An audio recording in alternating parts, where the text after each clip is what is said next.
تازہ ایک یعنی اس زمانے کا ایک حالیہ واقعہ جو ایک ایرانی خطیب صاحب نے سنا، واقعا دل ہلا دینے والا، کہ جناب زہرا سلام اللہ علیہ کی عنایت بھی ہر ایک کے شامل حال ہوتی ہے۔ ایک کسی عرب کنٹری کے اندر رہنے والا، بعض علماء کے بقول وہ بحرین کا رہنے والا تھا، بعض کے بقول وہ دبئی کا رہنے والا تھا، لیکن بہرحال وہ پھر ایران آ گیا تھا۔ ایران میں اس نے مجلسیں رکھوائی، محرم کے ایام تھے، پہلا عشرہ تھا۔ جس خطیب کو اس نے بلایا تھا محرم کے ایام میں، اس سے کہا کہ ابتدائی دنوں کے اندر حضرت زہرا کے آپ مصائب پڑھیے گا۔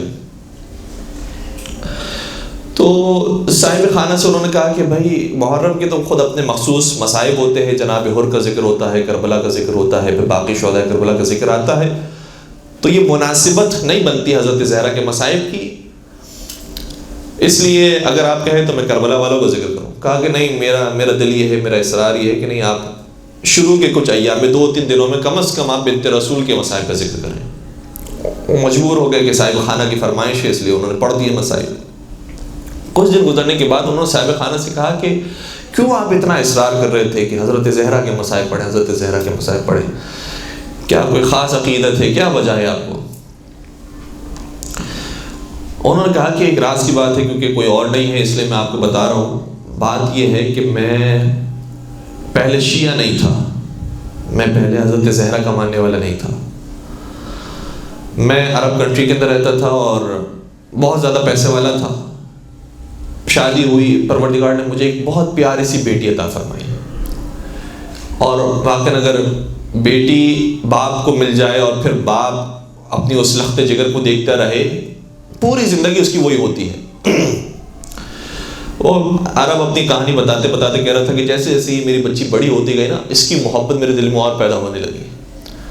اتنے پیار سے باتیں کیا کرتی تھی، چھوٹے بچے ایک خاص ہی تلفظ کے ساتھ باتیں کرتے، کہتے اس کی آواز مجھے بڑی اچھی لگتی تھی۔ باقاعدہ میں اگر اپنے آفس بھی جاتا تھا تو 2-3 مرتبہ اس سے فون پہ بات کرتا تھا۔ کچھ دن گزرنے کے بعد ایسا ہوا کہ اچانک فون آیا اور کہا کہ جلدی سے گھر پر پہنچے آپ، بچی کے گلے میں سکہ پھنس گیا ہے۔ کہا کہ میں دوڑتا دوڑتا بے چین حالت میں پہنچا گھر پہ، تو میں نے دیکھا کہ ہاں بچی بہت مضطرب ہے، سانس رک گئی ہے، حالت بہت خراب ہے۔ میں جلدی سے اس کو ڈاکٹر کے پاس لے کر گیا، تو کہتا ہے کہ ڈاکٹر نے کہا کہ ایسی جگہ پر اب یہ سکہ پھنس گیا ہے کہ اس کو آپریشن کرنا پڑے گا۔ تو کہا کسی بھی طریقے سے آپ نکالیں، کہا یہ آپریشن یہاں ہو نہیں سکتا، آپ ابھی فلائٹ لے کر فرانس جائیں، فرانس کے میں خاص اسپیشلسٹ ڈاکٹر، اس سے میں بات کروں گا، آپ کا وہ علاج کرے گا اور وہ ٹھیک ہو سکتا ہے۔ کہتے ہیں اتنا میں امیر تھا، اسی وقت میں نے اپنا جیٹ طیارہ لیا اور اسی وقت فرانس کا سفر کر کے میں وہاں پہنچا، اور وہاں میں ہاسپٹل میں گیا، وہ ڈاکٹر موجود تھے ٹریٹمنٹ کے لیے، وہ میری بیٹی کو اندر لے کر گئے۔ ڈاکٹر نے کہا کہ سکہ تو نکال لیں گے، لیکن مسئلہ یہ کہ جس راستے تک وہ پہنچ چکا، جگہ پر پہنچ چکا ہے، ہمیں وہاں تک پہنچنے کے لیے جن اوزار کو استعمال کرنا ہے، اس کے بعد آپ کی اس بیٹی کی قوت سماعت ختم ہو جائے گی، وہ سننے کے قابل نہیں رہے گی۔ آپ کہیں تو ہم یہ کام کریں، نہیں تو پھر یہ اسی حالت میں۔ تو کہا مجبور تھا میں نے کہا کہ آپ کسی بھی طریقے آپریشن کریں، اس کی جان بچانا ضروری ہے۔ کہتے ہیں کہ بس آپریشن کے لیے پوری تیاری ہو چکی تھی، میں دیوار سے ٹیک لگائے بالکل نا امید ہو کر کہ کیا ہوگا میری بچی کے ساتھ اور کیسے آگے کی زندگی چلے گی۔ لیٹا ہوا تھا کہ اچانک میں نے مدینے کا رخ کیا اور مجھے نبی اکرم یاد آئے، اور چونکہ وہ غیر شیعہ تھے، کہا کہ میں نے نبی اکرم کو یاد کیا اور ان کی پیاری بیٹی کو یاد کیا۔ کیا آپ بھی اپنی زہرا سے بہت محبت کیا کرتے تھے؟ جب کسی سفر پر جاتے تو سب سے آخر میں ان سے ملاقات کر کے نکلتے تھے، جب سفر سے لوٹ کر آتے تو سب سے پہلے حضرت زہرا کے پاس جاتے تھے۔ یا رسول اللہ، مجھے بھی میری بیٹی سے بہت محبت ہے، آپ کو آپ کی بیٹی فاطمہ کا واسطہ ہے، میں آپ کا وسیلہ اختیار کرتا ہوں، کسی طریقے سے میری بچی کو نجات دے دیجیے۔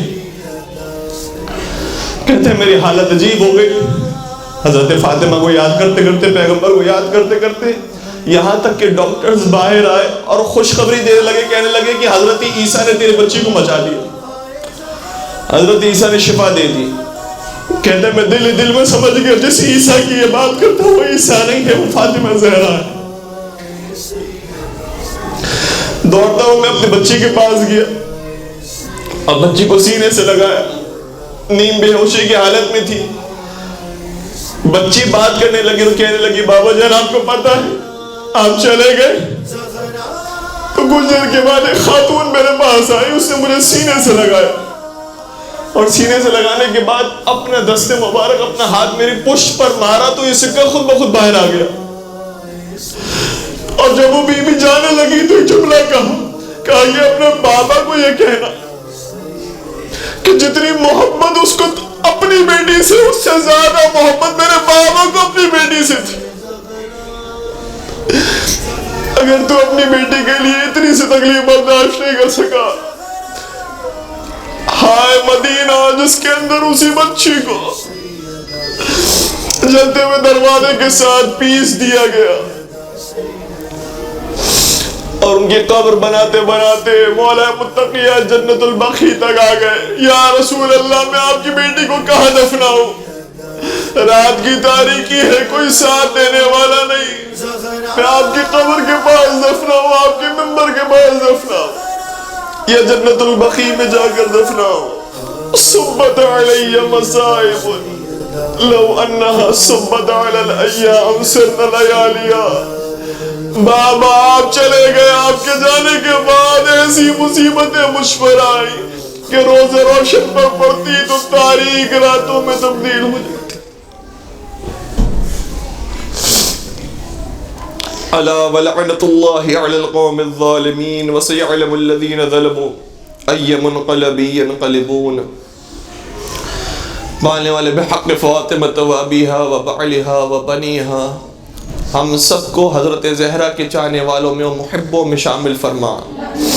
پروردگارہ ان کی محبت کے ساتھ جینا اور مرنا نصیب فرما۔ ان کے آخری فرزند حضرت حجت ابن الحسن کے ظہور میں تعجیل فرما۔ پروردگارہ حضرت حجت کی معرفت ان کی محبت ہم سب کو نصیب فرما، ان کی حکومت میں رہنا نصیب فرما۔ پروردگارہ جہاں جہاں شیعہ حیدر کرار آباد ان تمام کی جان مال عزت و آبرو کی حفاظت فرما۔ پروردگارہ جنت البقیع کے مسمار مزارات کی تعمیر نو کے اسباب جلد از جلد پیدا فرما۔ پروردگارہ ہم سب کو چاردہ معصومین کی زیارت نصیب فرما اور ان کی شفاعت سے بہرمند فرما۔ ربنا تقبل منا انك انت السميع العليم وتب علينا انك انت التواب الرحيم برحمتك يا ارحم الراحمين۔